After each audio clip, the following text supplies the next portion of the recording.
क्यों वाधायूं अज प्रेमी प्यारा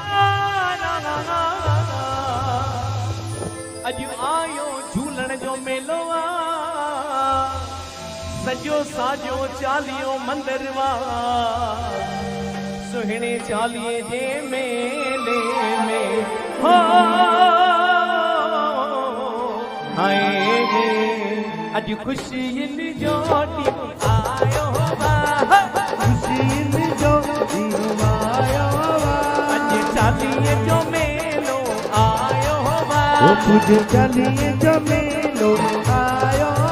बाबा ढोल का वजन जगनायूं क्यों वजन बाबा ढोल का वजन जगनायूं क्यों वजन बाबा ढोल का वजन शहनायूं क्यों वजन बाबा ढोल का वजन जगनायूं क्यों वजन अज खुशी